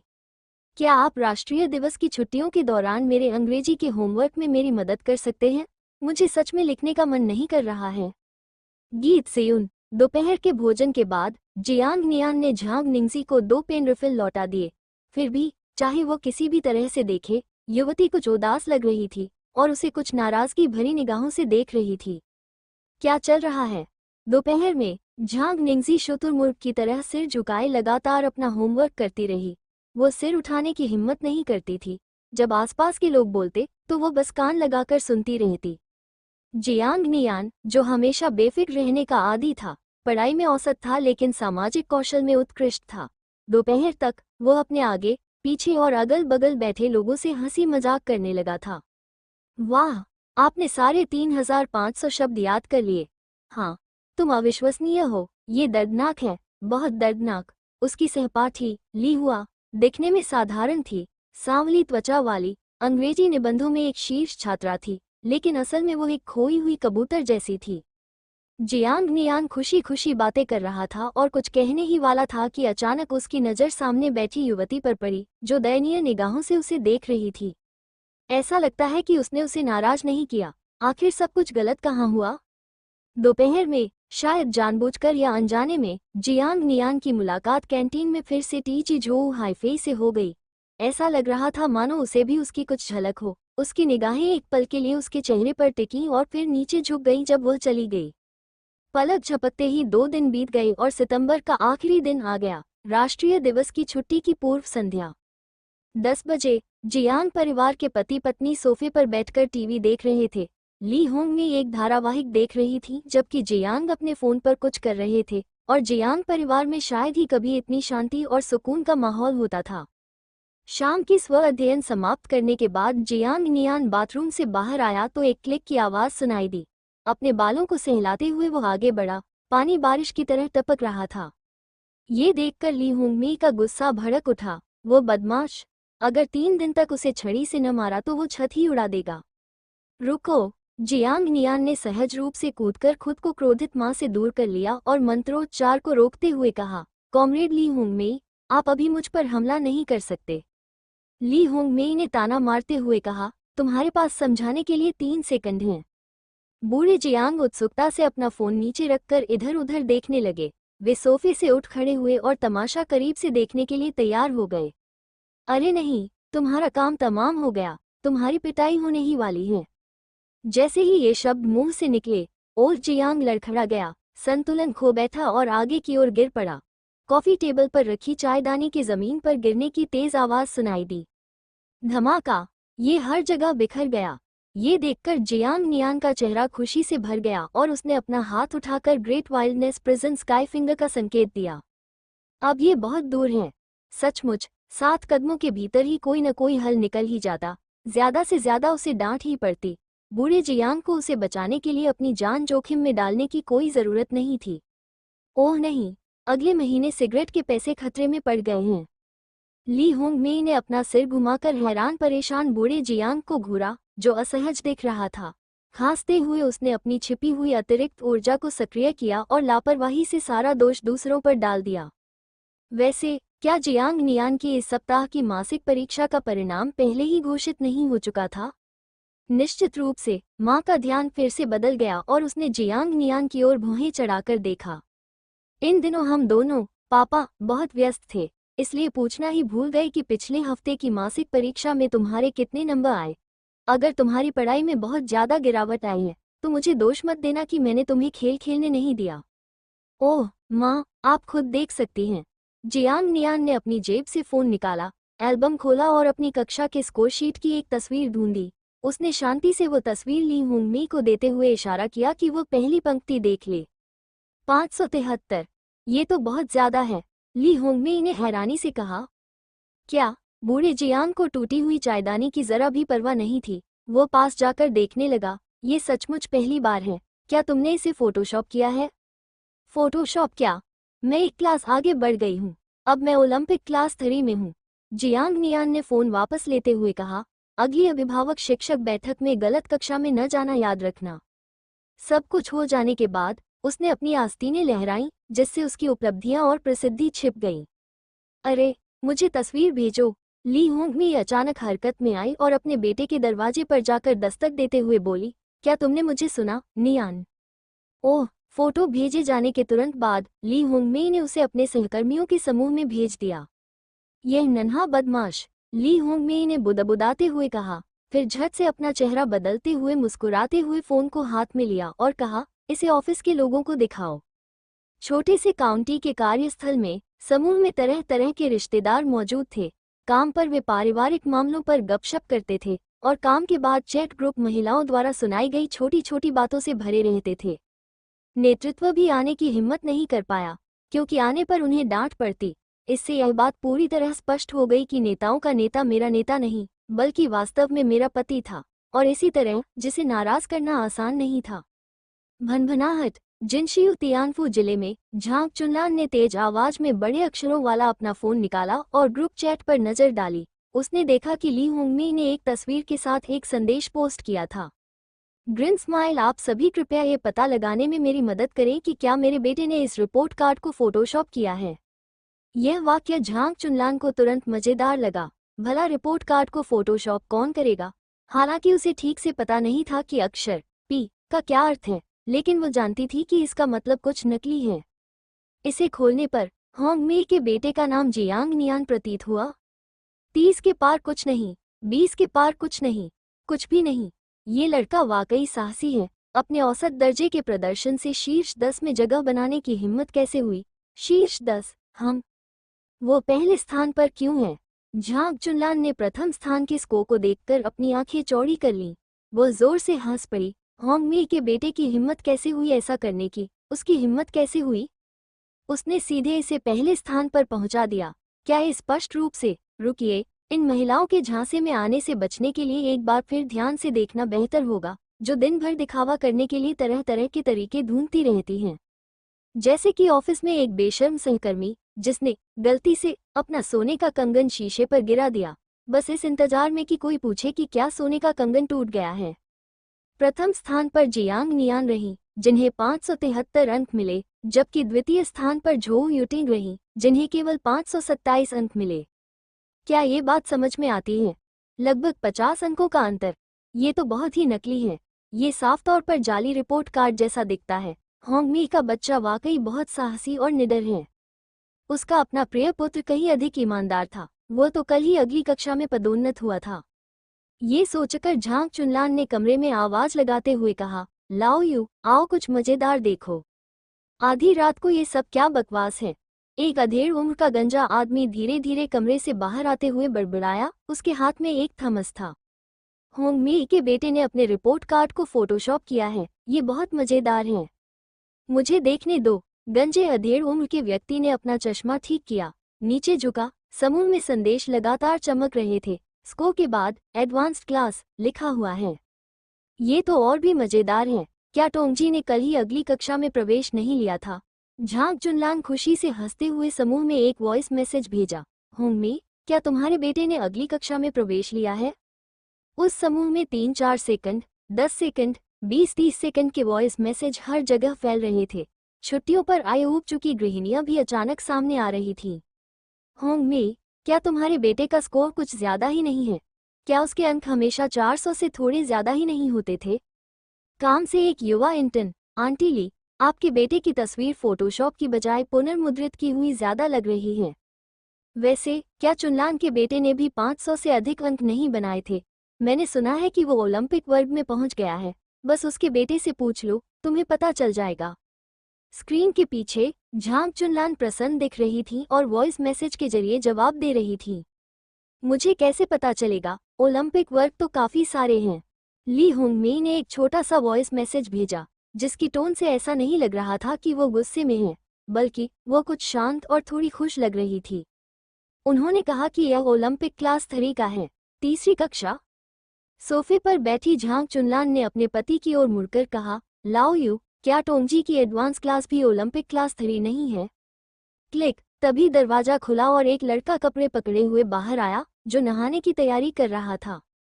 अरे टोंगजी, तुम बिल्कुल सही समय पर आए हो, झांग चुनलान ने घबराकर पूछा। क्या तुम्हारी कक्षा में जियांग नियान नाम का कोई है? ये सुनकर यू टोंगजी रुक गई और उसने भौहें चढ़ा लीं। हाँ, उसका स्कोर मुझसे ज्यादा है, तुम्हारे से ज्यादा। क्या तुम पक्का कह रही हो? झांग चुनलान इतनी हैरान थी कि बिना सोचे समझे बोल पड़ी। क्या उसने धोखा दिया होगा? देखो, उसकी माँ ने ग्रुप में पोस्ट किया है। यू टोंगजी ने फोन लिया और प्रत्येक वॉइस मैसेज को शुरू से अंत तक सुना, फिर उसे वापस कर दिया। यह नकली नहीं है, लेकिन इससे धोखाधड़ी की संभावना से इनकार नहीं किया जा सकता। ये कहते हुए यू टोंगजी ने अपनी माँ के आश्चर्यचकित चेहरे को अनदेखा किया, मुड़ा और बाथरूम में चला गया। कपड़े नीचे रखकर उसने भौहें चढ़ाईं और क्यू खोला। ग्रुप चैट लिस्ट से उसने लेमन ब्रांच को चुना और ऐड सेलेक्ट किया। उसे लगा कि झांग निंगजी को चेतावनी देना जरूरी है। टोंगजी एक ऐसा व्यक्ति है जो खुद के प्रति बहुत सख्त है, चलिए उसे मिस्टर स्ट्रिक्ट कहते हैं। स्वयं के प्रति सख्त और दूसरों के प्रति उदार होना, ये सिद्धांत उन्हें रास नहीं आता। उनका मानना है कि यदि आप स्वयं के प्रति सख्त हैं, तो आपको दूसरों के प्रति भी सख्त होना चाहिए। ऐसा व्यक्ति दूसरों को मूर्ख समझता है। उच्च स्तरीय कक्षा में प्रवेश के बारे में उनका मानना है कि 1 साल की कड़ी मेहनत के बाद यही उनका हक है। उनकी नज़र में झांग निंगजी उन्हीं की तरह हैं। लेकिन जियांग नियान ऐसी नहीं है। गर्मी की छुट्टियों में 100 या 200 अंकों का सुधार करने का मिथक उन लोगों के लिए सरासर अपमान है जो लगन से पढ़ाई करते हैं। ये ठीक उसी तरह है जैसे किसी के चेहरे पर चप्पल से थप्पड़ मारा गया हो। धोखाधड़ी, संभवतः धोखाधड़ी। पिछले 2 दिनों से वो कक्षा में सवालों के जवाब देने में तत्पर हैं, लेकिन जियांग नियान ने स्वेच्छा से एक बार भी जवाब नहीं दिया है। ब्रेक के दौरान उसे हमेशा अपने पीछे बैठे लोगों के साथ मजाक करते हुए देखा जाता है। अक्टूबर में जब बड़ी परीक्षा आएगी तो जियांग नियान की पोल जरूर खुल जाएगी। उसके साथ ही कक्षा में आने वाली सहपाठी झांग निंगजी को ये सब समझ नहीं आ रहा है। वो कक्षा में भी विचलित दिखती हैं। इस तरह तो लगता है कि वो जियांग नियान जैसे लोगों के बहकावे में आ जाएगी। नानजियांग खाड़ी में रात के 10:30 बजे हैं। झांग निंगजी बालकनी पर खड़ी होकर रात की हवा को बहने दे रही है और काउंटी के रात्रि दृश्य को देख रही है। वो गहरी चिंता में है। नए समूह में घुलना मिलना उसकी कल्पना से भी कहीं अधिक कठिन है और कक्षा की लड़कियां अपने अपने छोटे छोटे गुट बना चुकी हैं। कुछ लोग उससे बात करने की कोशिश करते हैं, लेकिन बस कुछ शब्दों तक ही। लेकिन जियांग नियान उसे सबसे ज्यादा परेशान करती है। उस व्यक्ति ने नई कक्षा में जाने वाली सुबह उससे स्पष्ट रूप से बात की थी, लेकिन नए सहपाठियों के आने के बाद उसने उससे शायद ही कभी बात की, भले ही उसने उसे इशारे किए हों। बेवफा आदमी, मेरे सारे टिश्यू पेपर बर्बाद हो गए। कल उसने जियांग नियान से एक शब्द भी नहीं कहा और न ही कक्षा में किसी से बात की। वो अपने कमरे से लगी छोटी बालकनी की रेलिंग पर झुक गई, इस दुविधा में थी कि जियांग नियान की क्यों जोड़ने की पहल करे या नहीं। क्या वो उसे नापसंद करेगा? क्या उसने कुछ गलत किया है? Beep beep beep. कमरे में कंप्यूटर की सूचना की आवाज सुनाई दी, जिससे वो चौंक गई और तेजी से वापस अंदर भागी। जियांग नियान को आखिरकार उसे जोड़ना याद आ गया। हालांकि उसने कक्षा में खुलेआम अपना फोन निकालकर एक ऐसी लड़की को जोड़ने की कोशिश की जो बबल गम फुलाने में बहुत अच्छी थी, लेकिन उसे नहीं जोड़ा। हालांकि बबल गम बड़ा और गोल था, लेकिन ये कोई बहाना नहीं है। मैं यहाँ पहले था। उसे एक रात के लिए पसीना बहाने दो, सोने का नाटक करो। कल सुबह उसे मंजूरी दे दो और उसे भी अकेलापन महसूस करने दो। ठीक है, बस उसे 10 मिनट इंतजार करवा दो। बीप की आवाज के साथ ही उसका गोल नितंब कंप्यूटर कुर्सी पर टिक गया। वो कॉन्टैक्ट सेक्शन पर क्लिक करने के लिए बेताब थी और निश्चित रूप से ये सहपाठी यू टोंगजी था। झांग निंगजी ने माउस को छोड़ दिया और गहरी और सच्ची आह भरी। सत्यापन संदेश में केवल एक नाम था, जो आंतरिक समूह सदस्य के रूप में दिखाया गया था। कुछ मिनटों की चुप्पी के बाद उसने शिष्टाचारवश थोड़ी देर के लिए चैट शुरू की। पहले ये देख ले कि क्या कोई महत्वपूर्ण बात है, यदि नहीं तो वो यूं ही लोगों को शामिल नहीं करेगी। उसे सोशल मीडिया पर अपडेट पोस्ट करना पसंद है, लेकिन वो हर बार कुछ खास ग्रुप्स को ब्लॉक करने की झंझट में नहीं पड़ना चाहती। उदाहरण के लिए, विदेश यात्राओं की कुछ तस्वीरें वो उन लोगों को नहीं दिखाना चाहती जिनसे वो बहुत करीबी नहीं है। एक बार अफवाहें फैलनी शुरू हो जाए तो दोस्त बनाना और भी मुश्किल हो जाता है। लेमन ब्रांच, मुस्कान। दूसरी ओर यू टोंगजी ने अभी अभी स्नान किया था और उसे झांग निंगजी का जवाब मिला। यह एक अस्थायी बातचीत थी, इसलिए उसे जिज्ञासा हुई कि उसने इसे क्यों स्वीकार नहीं किया, लेकिन उसे इससे कोई खास आपत्ति भी नहीं थी। जब तक वो समझाता रहेगा, अंत में वो उसके नेक इरादों को समझ जाएगी। उनके विचार में वे और झांग निंगजी एक ही प्रकार के हैं। पहली बात, दोनों ने खूब पढ़ाई की और कक्षा में आगे बढ़े। दूसरी बात, दोनों अपेक्षाकृत समृद्ध परिवारों से आते हैं। तीसरी बात, वो बहुत खूबसूरत है, इतनी खूबसूरत कि उसे अलग थलग रखा जा सकता है। संयोगवश उन्हें भी अलग थलग कर दिया गया है। इसलिए यूटोंगजी का मानना है कि उन्हें और झांग निंगजी को आपस में कुछ साझा विषय रखने चाहिए। जियांग नियान को आखिरकार प्यार हो ही जाएगा, इसलिए उन्हें और झांग नियान को एक दूसरे का सहारा लेना चाहिए और नए समूह में ढल जाना चाहिए। जियांग नियान के साथ आपका रिश्ता कैसा चल रहा है? उसने मैसेज किया। दूसरी ओर झांग निंगजी, जो अभी अभी उठी थी, जियांग नियान नाम देखकर अचेतन रूप से वापस बैठ गई। इसका क्या मतलब है? ठीक है, मुझे लगता है। उसने अपनी सच्ची भावनाओं को छिपाने के लिए ठीक है शब्द का इस्तेमाल किया और साथ में शायद भी जोड़ दिया। यह अच्छा है या नहीं और कितना अच्छा है, इसका स्पष्टीकरण उसी के पास है। नई कक्षा में वो जिस व्यक्ति से सबसे ज्यादा परिचित थी वह जियांग नियान थी, जिसने सबसे पहले उससे बात की और डेस्क और कुर्सियां हटाने में उसकी मदद की। दरअसल वो सचमुच पूछना चाहती थी, सहपाठी तुम कौन हो?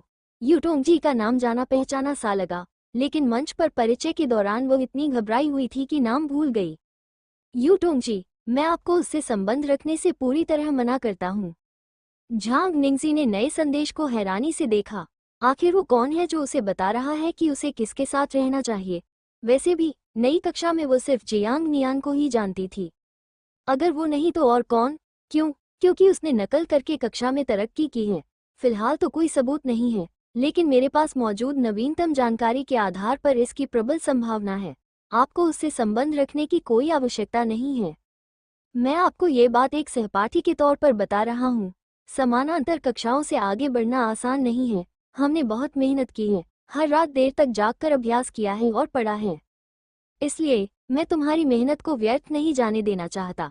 जियांग नियान जैसे लापरवाह व्यक्ति के साथ रहने से तुम गुमराह हो जाओगे और तुम्हें वापस समानांतर कक्षा में भेज दिया जाएगा। कंप्यूटर के सामने बैठी झांग निंगजी अस्थायी विंडो में दिख रही लंबे संदेश को देखकर स्तब्ध रह गई। बिना किसी ज्ञात कारण के उसे अचानक अत्यधिक क्रोध आया और उसके हाथ कांपने लगे।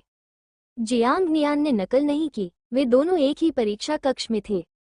वो हर परीक्षा के लिए लगन से तैयारी करता था और हर बार समय से पहले पहुंचता था। उसकी मेज पर कोई नकल की पर्ची नहीं होती थी और परीक्षा के दौरान उसका व्यवहार सम्मानजनक और उचित होता था। क्यों? एक बयान किसी के सारे प्रयासों को निष्फल कर सकता है। उसने कांपते हाथों से कीबोर्ड पर कुछ शब्द टाइप किए। जियांग नियान ने धोखा नहीं दिया। दूसरी ओर यूटोंगजी ने भौहें चढ़ाते हुए कहा, झांग निंगजी बहुत भोली है। वह जियांग नियान के झांसे में आसानी से आ गई। ऐसे व्यक्ति धोखेबाज होते हैं, भला वह क्या न कहे। सच तो ये है कि पिछले सेमेस्टर में समानांतर कक्षाओं में उसका प्रदर्शन औसत दर्जे का ही था। कंप्यूटर डेस्क पर एक आंसू की बूंद गिरी। झांग निंगजी की आंखें लाल हो गईं। वो कुछ कहना चाहती थी, लेकिन उसे समझ नहीं आया कि कैसे कहे, इसलिए उसने विंडो बंद कर दी। अतीत में उन पर खुद भी धोखाधड़ी का आरोप लग चुका था और लंबे समय तक उन पर संदेह बना रहा था। उन बुरे दिनों को झेलने के कारण वे जानती थी कि संदेह का सामना करना कितना अप्रिय होता है। उसने क्लास ग्रुप खोला, चैट सदस्यों में जियांग नियान को ढूंढा और ऐड पर क्लिक किया। वेरिफिकेशन मैसेज में उसने झांग निंगजी का नाम भरा और सोचने के बाद उसमें टिश्यू शब्द जोड़ दिया। बीप, तत्काल स्वीकृति। जियांग युए नियान नियान समानता की उम्मीद करती है।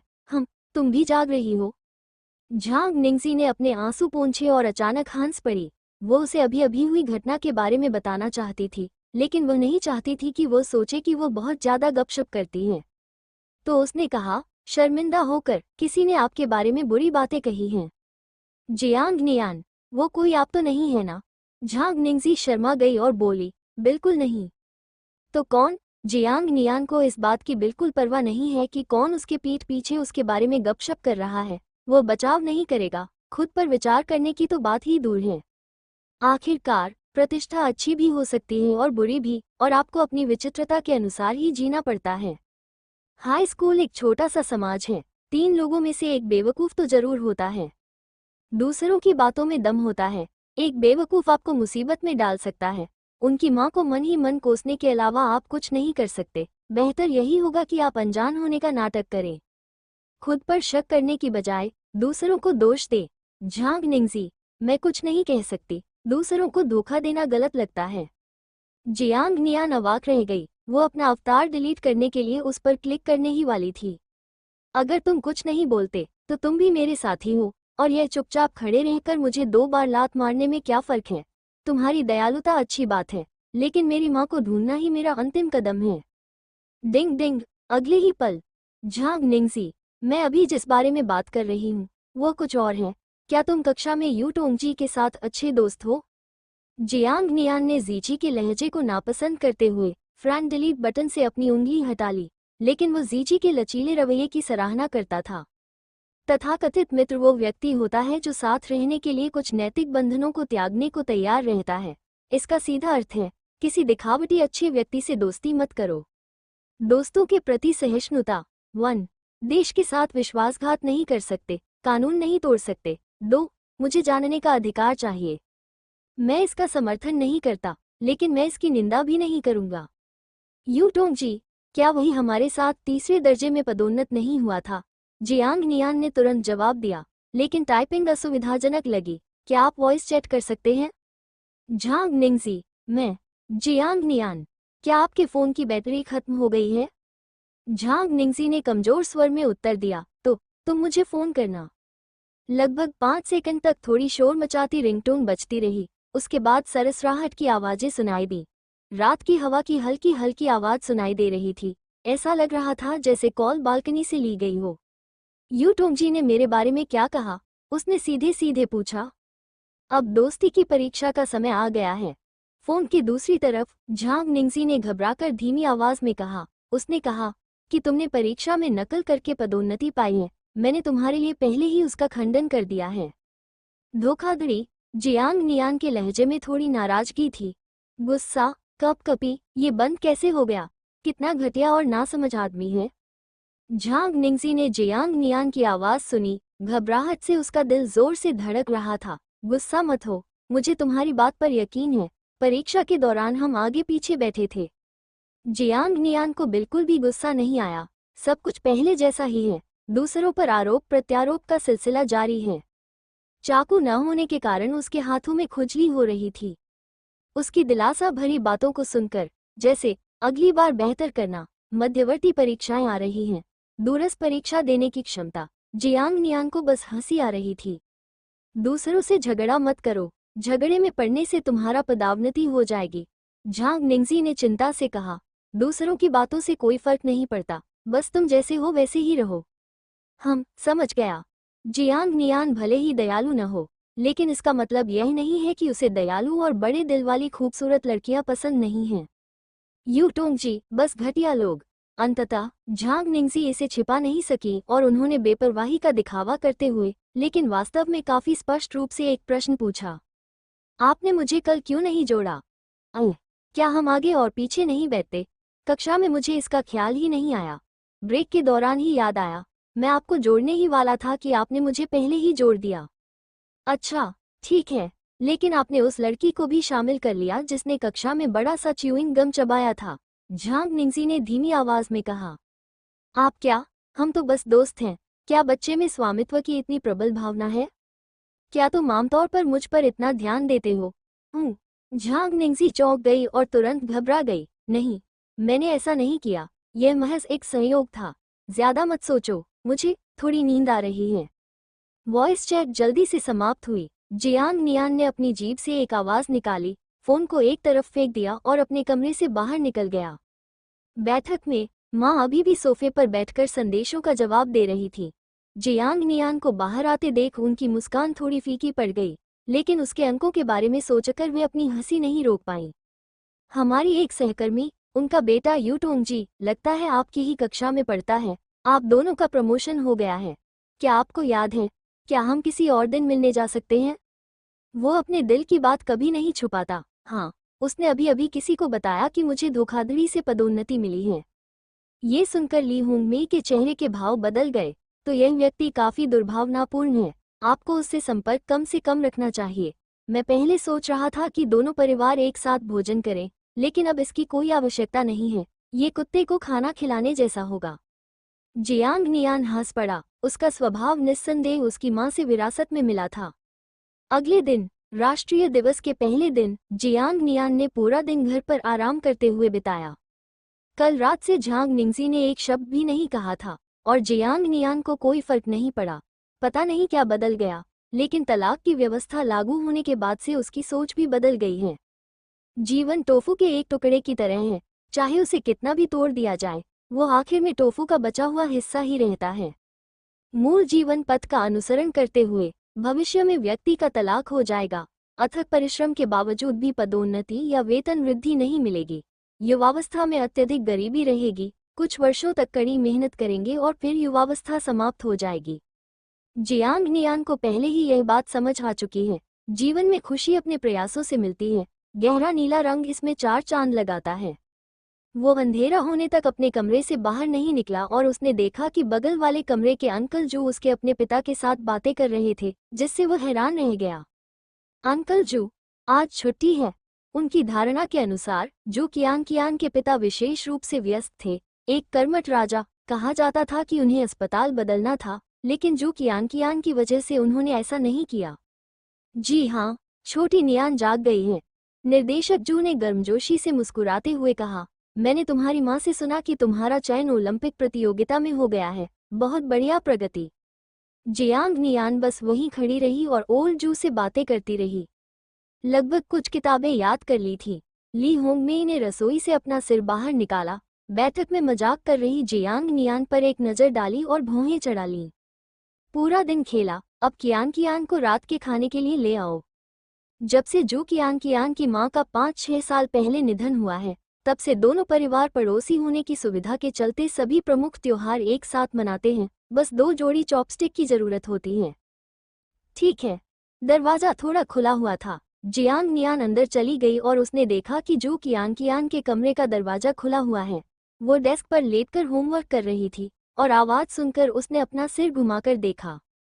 क्या तुमने अपना होमवर्क पूरा कर लिया? नहीं, मैं तुम्हारी नकल करने की योजना बना रही हूँ। जियांग नियान अपने बिस्तर पर बैठ गई, कहा और लेट गई। जो मैं कर सकती हूँ उन्हें करने का मन नहीं है, जो मैं नहीं कर सकती उन्हें बाद में देख लूंगी। उठो, मेरे बिस्तर पर मत सो। जू कियान उसे बर्दाश्त नहीं कर सकी। गंदे, निकल जाओ। मैं आज बाहर नहीं गया था। अभी भी गंदा है। जैसी तुम्हारी मर्जी, मैं तुम्हें खाने के लिए बुला रही हूँ। जियांग नियान बिस्तर से उठ बैठी, उसके बगल में खड़ी होकर कागजों को देखने लगी, फिर अचानक इशारा करते हुए बोली, ये शब्द गलत हैं। कहाँ? ये तो बिल्कुल ऐसे ही लिखा है। जू कियान ने थोड़ा हिचकिचाते हुए एक नज़र डाली। ये गलत है, सही वर्तनी यह है। उसने लापरवाही से सबूत के लिए गूगल पर खोज की, फोन को मेज पर रखा और यह कहते हुए चला गया, रात के खाने पर आना याद रखना, खाना तैयार है। अकेले छोड़ी गई वो लड़की आधे दिन तक कागज को खाली निगाहों से देखती रही। फिर कभी उसके मन में एक विचार आया, क्या उसने सचमुच इसे याद कर लिया था? रात के खाने में ज्यादातर वयस्क लोग बातें करते थे, जो आमतौर पर काफी देर तक चलती रहती थी।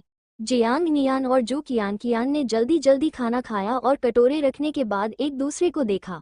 मम्मी, मैं होमवर्क करने के लिए बगल वाले कमरे में जा रहा हूँ।